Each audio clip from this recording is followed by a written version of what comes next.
Hello, everyone. Thank you so much for joining us today. My name is Jenna Quinn, and it's my pleasure as the Assistant Director of Alumni and Affinity Engagement to welcome you all to this edition of the 49er Industry Chat. And I'm so happy to have with me today Chris Nellum. Hi, Chris. Hi, how are you? Doing good, doing good. So just so everyone is aware, this session is recorded. So what that really means for you is that this is going to be available for you to watch again on demand at our website at www.csulb.edu/alumni. So feel free to watch it again or share it with a friend or a colleague or anyone who you think might be able to get something good out of this. And so, yeah, let's just start right off. I want to read off your bio, Chris, just to give everybody an idea of who we're talking to today. To embarrass me. That's great. Awesome. That too, for sure. Yeah. That's our business here. Well, Dr. Christopher Nellum is the Executive Director of EdTrust West, an evidence-driven advocacy organization committed to advancing policies and practices to dismantle the racial and economic barriers embedded in the California education system. He's led successful advocacy efforts to ensure equity in the K through 12 accountability system, create a statewide cradle-to-career data system, address food insecurities for college students, and ensure that every high school senior completes the financial aid application before they graduate, and defend fairness in college admissions. Before joining EdTrust West, Nellum was at the National Center for Institutional Diversity, Young Invincibles, and the American Council on Education. Chris serves on several statewide committees, including a recent gubernatorial appointment, the advisory boards of the new Leadership Academy and GENup, and the board of directors of the James B. McClatchy, is that right? McClatchy, yeah. McClatchy Foundation and Swipe Out Hunger. Chris, I don't know how you stay awake during the day. That sounds that is quite a lot, and we're just so excited that you're taking the time out of your day to speak Yeah. with us. Happy to do it. I stay up lots of espresso. That's how. Good Yeah. tip. I will start looking into getting myself an espresso maker. Yes, yes, yes, yes. Well, let's just dive right on in.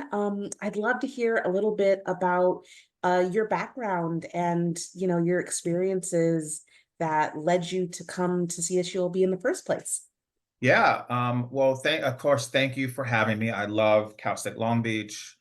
So whenever I have an opportunity to engage or come back virtually or in person, I'm always really, really excited to do so. So thanks for having me. My background, I'm a Californian. I'm from the Imperial Valley, which not many folks are probably aware of. We're down there by Arizona and Mexico, so that bottom tip. If you're thinking Salton Sea or Palm Springs, keep driving. And we're out there in the desert. I'm from Brawley, California. I was and am, I was a first generation college student. I went to UC Santa Barbara for undergrad.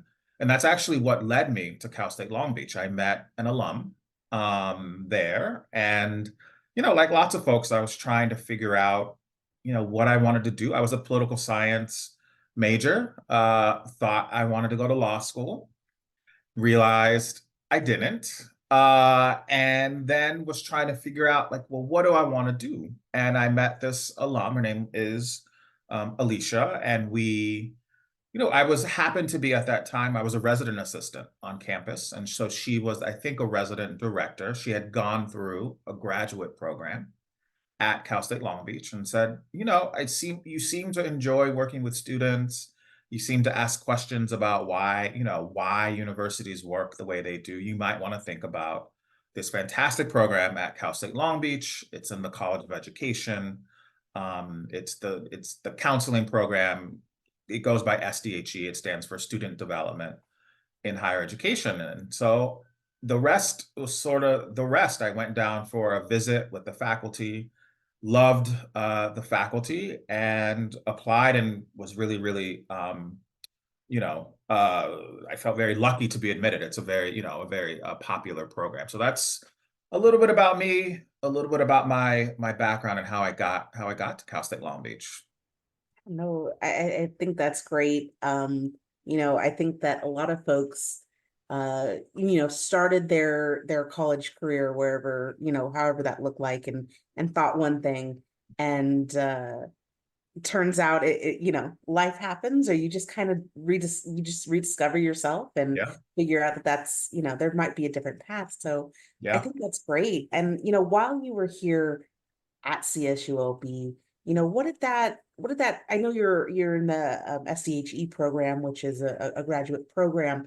But what was your student experience like? I mean, Yeah. were you involved in any sort of clubs or activities as a graduate student, or were there perhaps professors or counselors that were really Yeah. impactful to you? Yeah, so the program is a 3-year program. So I had 3 years at Cal State Long Beach, which was all three were fantastic years. My experience, I have to start with the faculty. I attended 3 universities, UC Santa Barbara, then Cal State Long Beach, and then I sort of jokingly say I made the very terrible mistake to leave the state and went to Michigan, where I went. I say I served time there. I did 6 winters at the University of Michigan.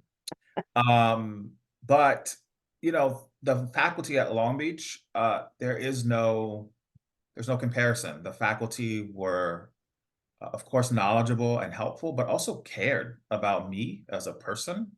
They cared about me, like my learning and like why, like helped me sort of figure out what I wanted to do, why I wanted to do it. And so that the faculty they were a huge part of my experience, and they remain a part of my life. I just saw Dr. Dawn Person, who was the chair of the faculty. She just met my daughter a few weeks ago. I'm still very good friends with Dr. Anna Ortiz, she's the chair now at in the department. And so the faculty were a big, tremendously important part of my experience, and I owe them a lot. I think the other part was my cohort. So we come in as a cohort of about 30, I don't know, 20 or 25 folks. Those have been lifelong friends as well, and we supported each other.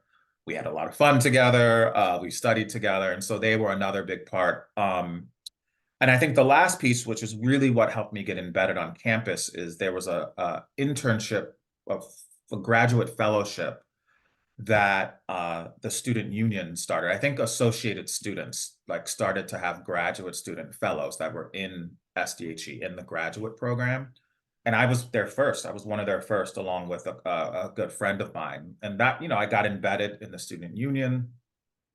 Um, got to learn about associated students and all the work that they do, because the USU is a part of the associated students. Some of the restaurants that are in the union, I wrote the RFP to and draw them into the union way back then. And so my experience was great. I got to experience the graduate school portion, but also a lot of the undergrad, experiences, because we were in the union. And so I loved my experience at Cal State Long Beach. Even as a graduate student, I felt, you know, integrated and supported, which, that's what you want, you know? Yeah. Well, Yeah. hey, thank you so much for the El Pollo Loco. I think that I They were there already. I can't take credit for them. They were there. But yes, yes, yes, yes. Well, thank you for the development of it nonetheless. I Yeah, think that a lot of people do depend on the USU, so that is great. yeah, But yeah, I mean, just touching on, you said that your professors were such a big part of, figuring out what you wanted to do, and how, what that direction was going to look like. I'm curious, what was your journey into the field like? yeah. It sounds like perhaps it was intentional, or did you just kind of find your way there? I wish it was intentional. It was not. So, while I was at Long Beach, some of the faculty realized that I was a nerd, which was fine. I love numbers and data and research, and I asked a lot of questions. And so, I was a first generation college student, so I didn't know what was next, other than like you get a graduate degree and go to work. like get a job, and they encouraged me to think about PhD programs. So I did. I happened to be awarded, I think, the Sally Casanova. It's like a pre-doctoral scholarship or fellowship. And that helped me. It's a Cal State program. It helped me apply for PhD programs. And I did, thinking I wanted to be like the faculty that were so supportive of me at Long Beach. And I think a lot of what I like numbers and research, which is a part of their job. And then I went to Michigan and had an experience there, which was a lot, but just realized I didn't want to write journal articles for other academics. It wasn't what I wanted to do.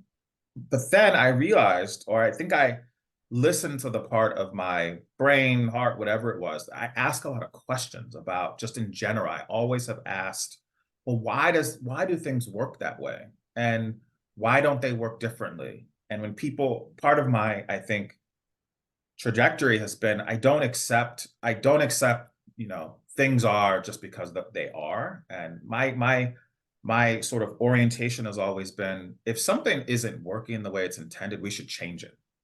It should be like, we should figure out a way to undo it or do it differently.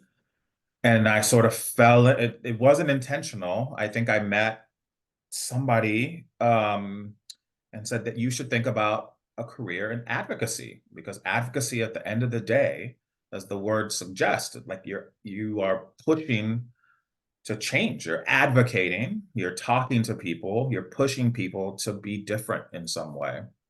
And so then I looked for an internship and ended up in DC for my first internship. That was my first advocacy job, was in Washington, DC at the American Council on Education. And so that's sort of my journey. It was not on purpose. I do think the training I got at Long Beach helped, because it gave me a content area, which was higher education, that I could then. So I started off as an advocate, pushing for change, focused on higher education. That was my first advocacy job in DC. Yeah, and I mean, I think that's so interesting. I mean, when folks think of an advocate or or advocacy in general as a field, maybe I don't think that most folks are kind of familiar with what that really looks like. Would you mind Yeah. talking a little bit about, what a position in advocacy is like? Yeah, it takes a lot of forms. And I think the other thing I try to, I also I'm an adjunct professor. And so I teach, graduate school classes now. And the thing I like to remind folks is that we advocate every day, just as individuals. Like, if you go to the DMV and you hate your experience and you call someone to complain, that's advocacy. If you ask your professor to reconsider, I don't know, the academic calendar because you like something about the test schedule because you have, some sort of religious holiday that you have to adhere to, that's advocacy. You're asking people to change how they do something.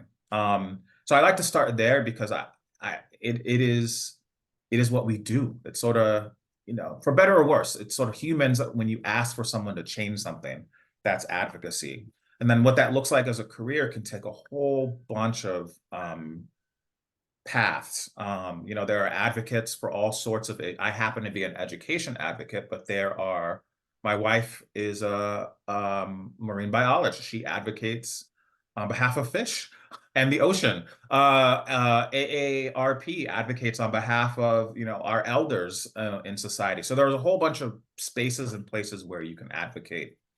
For me, it looks like an advocacy organization. The American Council on Education happens to be the largest, they argue, the most powerful advocacy organization that they represent colleges and universities. They actually represent college presidents. So the president, Jane, who's the president of Cal State Long Beach, is ACE represents her and her interest.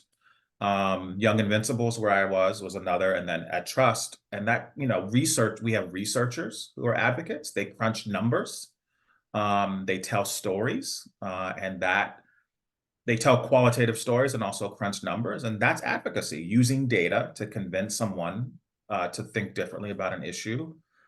We have partnership people. We have a partnerships team that works throughout the state to forge new partnerships, to maintain existing ones. We do media engagement, we do fundraising, we do community events. There are all sorts of ways that what we're trying to do ultimately is change folks' hearts and minds about education. We're trying to convey to them that there are things wrong with education in our state that can and should be fixed. And so my job, my current role, is focused on California and making sure that California starts to do better by students. So I hope that's helpful. It's really just about, in a strategic, thoughtful way, trying to move people from point A to point B with some sort of strategy behind it. Yeah, no, thank Yeah. you. I think that was an incredibly comprehensive way to put that.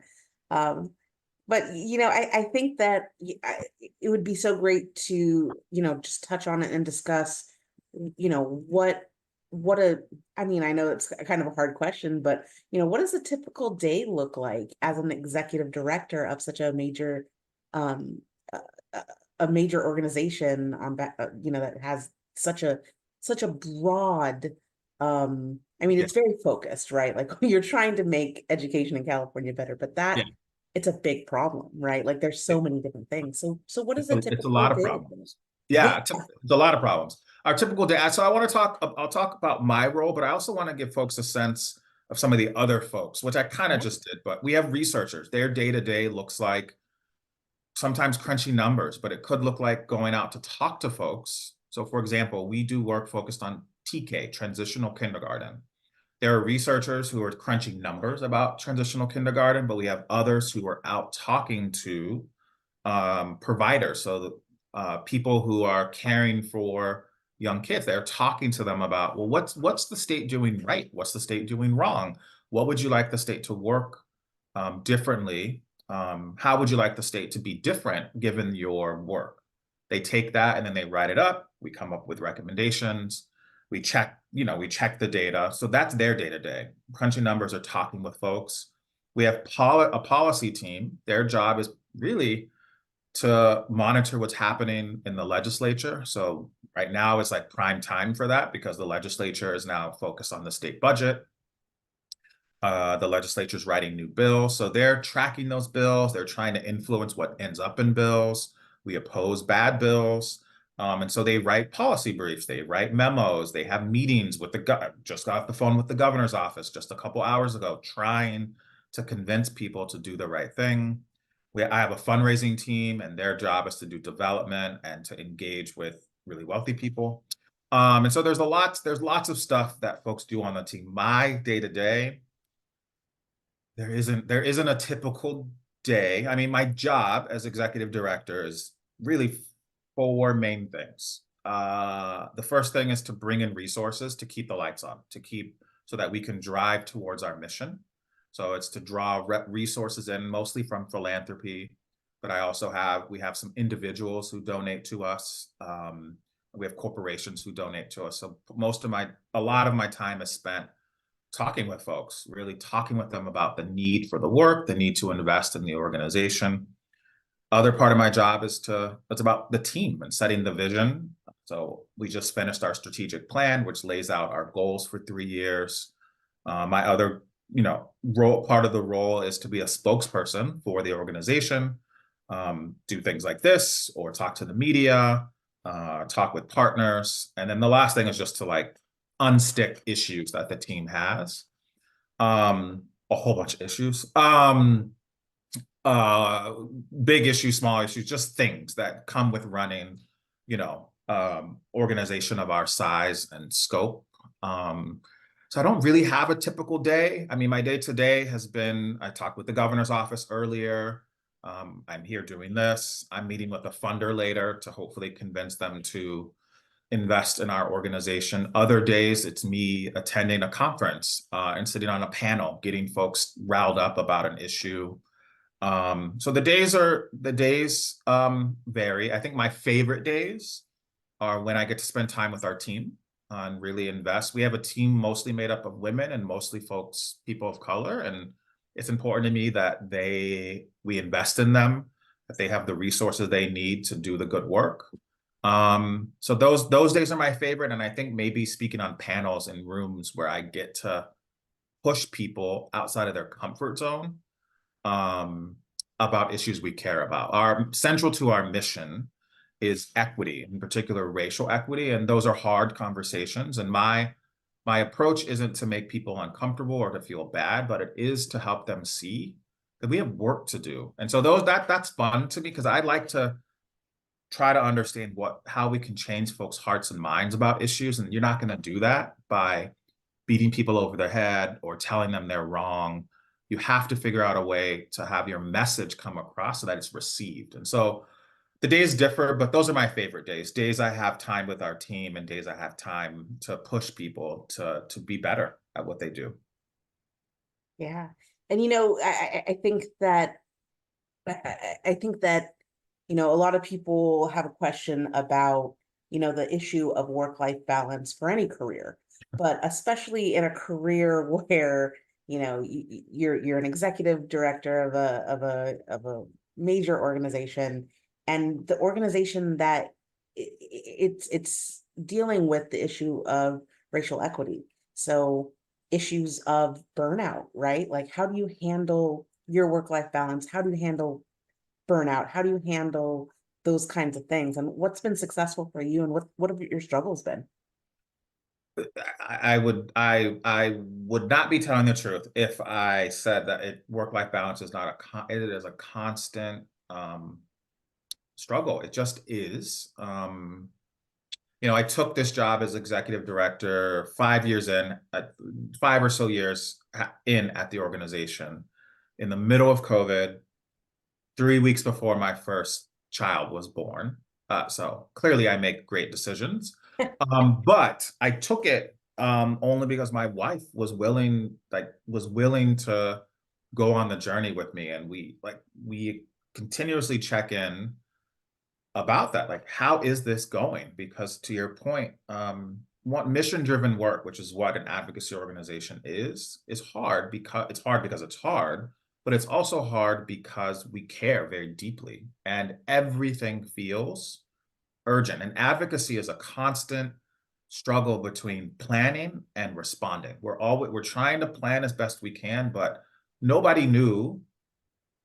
few people knew, for example, that COVID was coming, for example. And there were a whole host of issues that colleges were facing, schools were facing, that advocacy was important for. My team created a map, for example, during the pandemic that showed where we had digital equity problems throughout the state. We created that map because we were hearing across the state that there were college students, there were K-12 students who didn't have access to Wi-Fi, laptops, et cetera. So we had to respond to an issue that we weren't anticipating because the moment called for it. And I use that as an example because there are plenty of things on any given day that could feel urgent, meaning we could work 10 or 12 hours a day. But my role for the team has been to suggest to them that we have to have a strategic plan. We have to choose issues, because if you say yes to everything, what are you doing well? And so we've had to choose what we work on. We've had to say no. No is something we're practicing, a muscle we're trying to flex. So it's a struggle because mission-driven work just requires, I think, unfortunately requires, I don't know, a lot of care and attention. I think the tangible things that I've done is I've built a really good team around me. I know what I can do well and I know what I can't do well. And I think that helps, being like just recognizing my own limits. The other is I never wanted to be that guy, and I am now.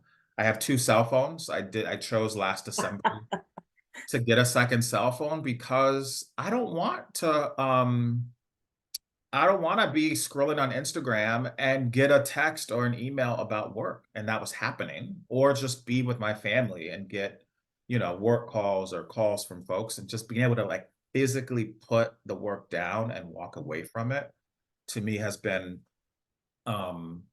just a game changer, which sounds really simple, but it actually has been, I think, hugely, hugely helpful for my work-life balance, for my marriage, for all the things, because burnout's real. And And to be honest, I don't feel like I'm in a burnout space right now, but I have been close before, because if you're not careful, I say this to the team all the time, and they're shocked to hear me as an executive say this, but if we let it, capitalism will work us to death. And it is not my goal to work until I die. And so I'm really, really trying to be thoughtful about balance. So yeah, I hope that's helpful. Those are some things that I've been trying to do. Yeah, for sure. Yeah. I mean, and then I think that it kind of switching gears, but not exactly, because it was, something that you talked about. You guys work on a lot of projects, right? And you have a lot of things that that you choose to say yes to. What's one or two of your favorites, or what are some of the projects you've worked on in your career that maybe are a little bit closer to your heart than others? Yeah, so I can't have favorites, because that's like having a favorite child, and my team would murder me if I admitted to a favorite if they watch this. But favorite projects that I've really enjoyed, because I was so we work from TK, so transitional kindergarten, so 3-4 year olds up through college. So people can be in college at whatever age. Yeah. And so we advocate for issues along that continuum. I think two projects have been really near and dear to my heart. One, I'll start with the easier one. My late mother was a student parent. She had me while she was in college.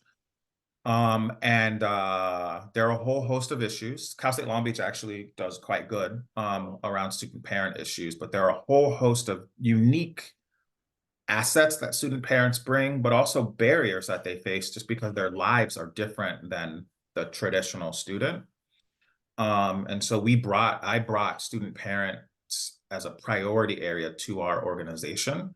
And we did this, it was a research study, but it was really us just talking with and partnering with women across the CSU system who were parenting, and just listening to them, understanding their experience, understanding what was going well, hearing them when things weren't going well. And we did a report called Hear My Voice that uplifted things they want to see the CSU do different.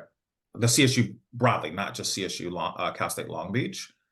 And that's one of my favorites, because it's close to my heart, because my mom, shared many times that she felt like the college just didn't see her as a parent. They only saw her as a student. And so that work continues. We have just launched the California Student Parent Alliance, which Cal State Long Beach, folks from Long Beach are involved in it. And it's a group of folks who are committed to getting California to be better, all of California, not just the CSUs, but be better at serving student parents. So I love that work. I don't think, I love the work for a lot of reasons. My mom, I think women deserve more from educational systems. And so I love that work. The other work was harder. The other favorite project was, I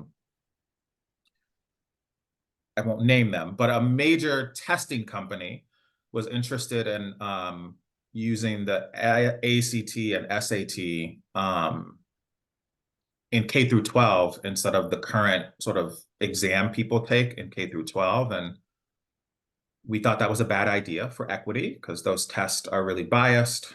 It costs money for most people to do well on them. You have to go pay someone for test prep. And we didn't think that the K-12 system in California should further embed a corporate test. And nobody thought we could win that fight. And we decided to take it on anyway. And I'd like a, David and Goliath situation. And that was certainly that. They had more money than us. They had a leg up on us because they were planning on this. This is one of these things we didn't anticipate coming at us. And we rallied a coalition. A coalition is just a group of organizations and individuals who are advocating. And we won. We beat them.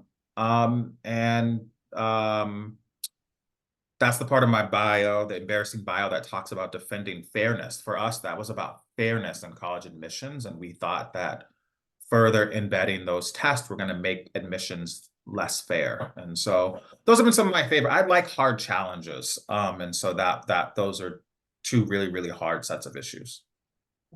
Oh, thank you. Thank you for sharing those with us. I think that obviously it's just a small slice of the things that you do, but hearing about them is really great.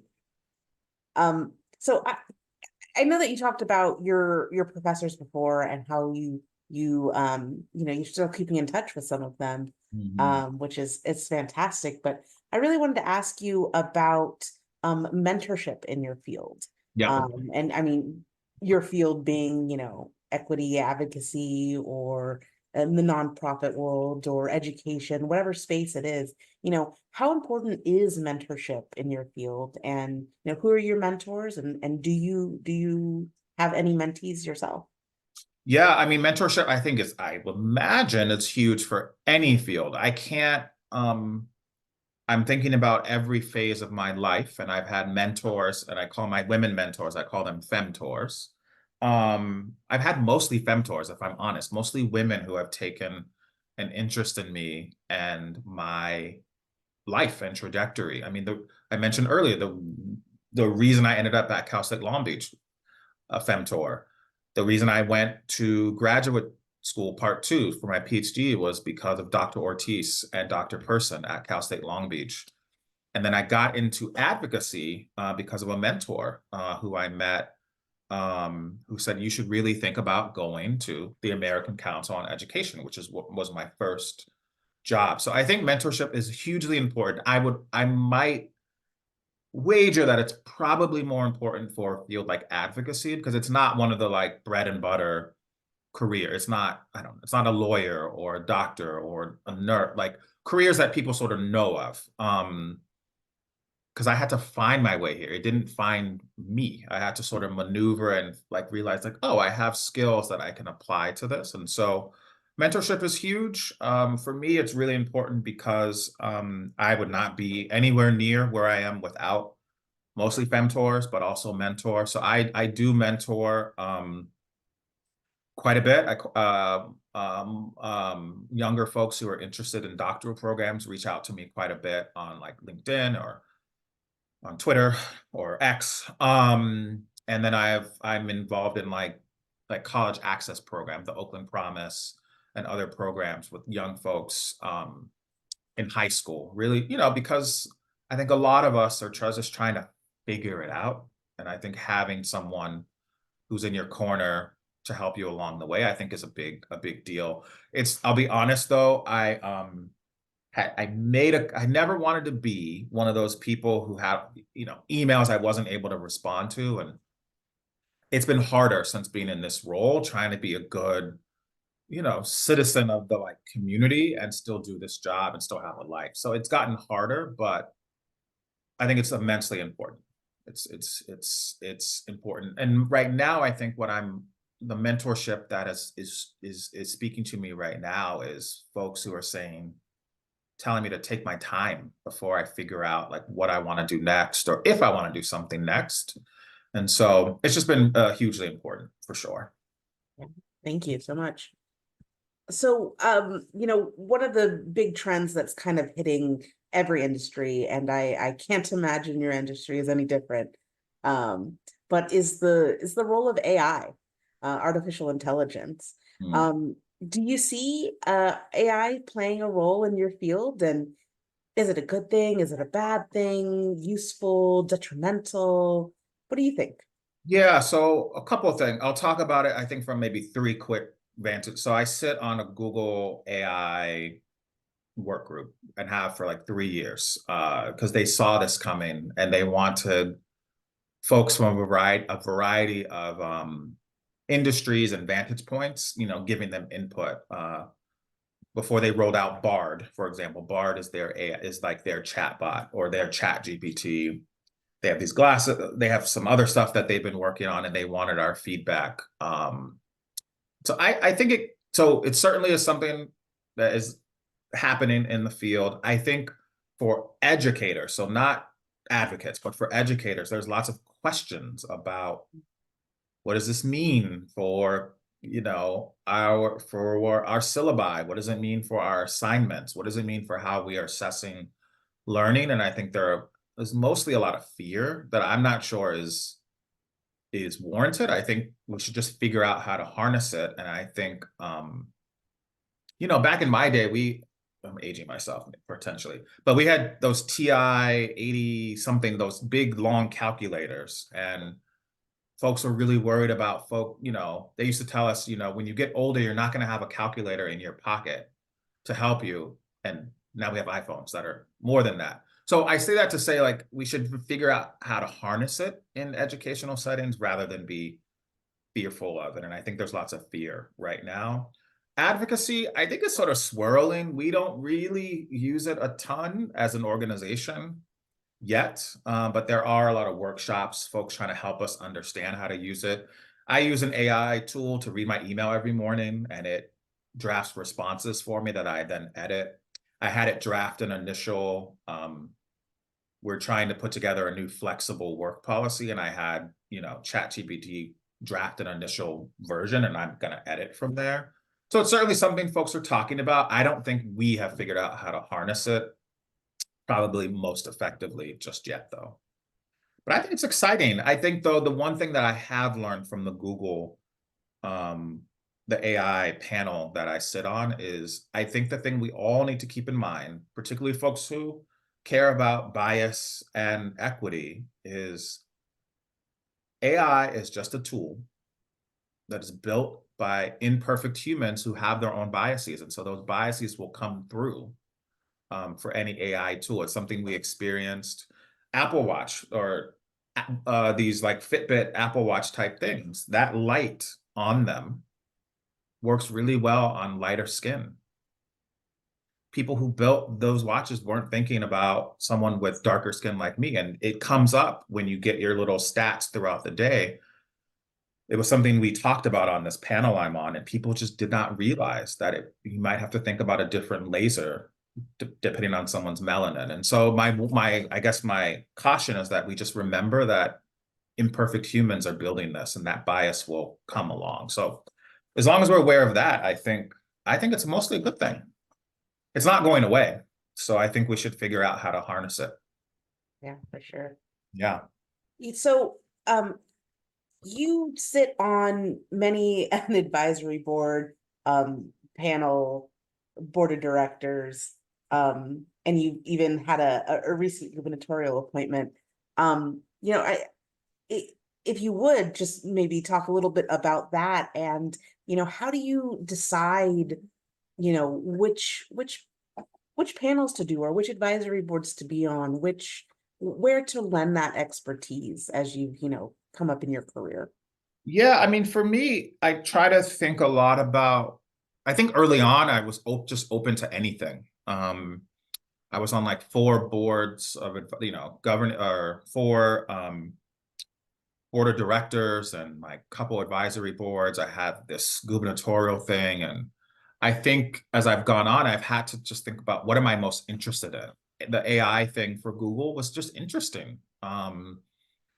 And they were willing to do it during work hours, and my employer was okay with it. And so I said, yeah, I'll do it. You know, I've since cycled off and put someone else on the team is doing it, but I was interested. I think now, you know, I'm on the board of McClatchy, which is a philanthropic foundation, and Swipe Out Hunger. I think it's a mixture of, I think right now what I'm trying to do is things that intrinsically interest me. So McClatchy they're a philanthropic foundation. They make grants in the Central Valley. I'm from the Imperial Valley. The Central Valley is a lot like where I'm from, very agricultural, lots of poverty, and not a lot of educational opportunity, or not enough educational opportunity. So I said, sure, why not? And they wanted to entertain me, and so I thought it was a good idea. Swipe Out Hunger is an anti-college hunger organization. I was a student in college, both at Cal State Long Beach and at Santa Barbara, who had to visit a food bank. It's an issue that's near and dear to my heart. And so I said yes. But I think what I'm really trying to do is I am trying to accept these sort of opportunities to open up the door for other people like me behind me. And so that's where I spend my time now. It also has to be worth it because it's time away from my job or my wife or my kid. And so that's how I'm thinking about it now. It's also been really good for other people thinking about, boards or advisory boards. Folks are always looking for good advisory board members, good governing body members. And it's good for networking. It's good for sort of figuring out your niche. And so it's also good for exploring. You don't have to do it forever. And so if others are interested, I'd be more than happy to talk about. There are like preparation programs that you can participate in that help you learn how to be a good, board member. And so it's been good. I've learned a lot. I feel like I've learned more than I've given these orgs, but they keep asking me back. So I must be helpful for something. For sure. I can't imagine you aren't. Thank you. Well, these things always surprise me how quickly they fly by, and this one in particular has just flown by. So, as I hate to say goodbye, I do want to ask one of my final follow-up wrap-up questions that I love to ask, which is, if you could either step into a time machine or wave a magic wand and be able to speak to yourself back when you were leaving CSULB or about to leave CSULB, what one piece of advice would you give yourself about life, about your career, about what was next? Oh,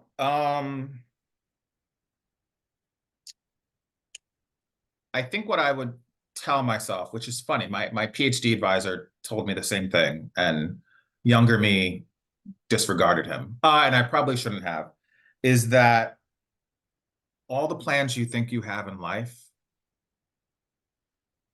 let them go.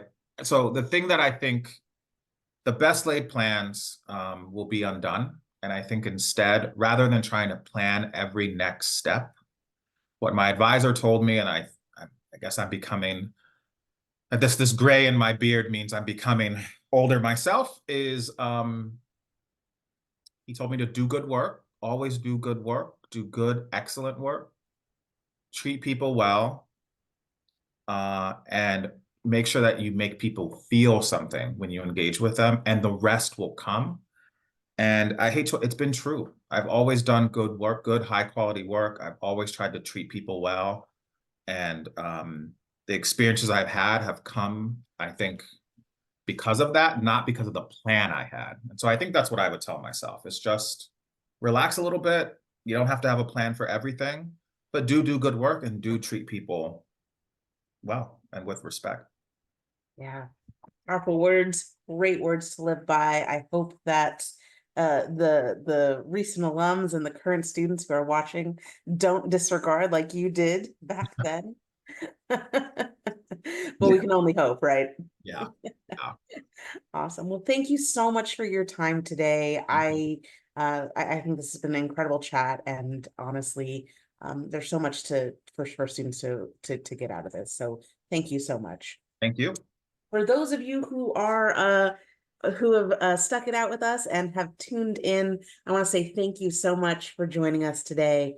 And like I said, this will be available for you on demand at our website at www.csulb.edu/alumni.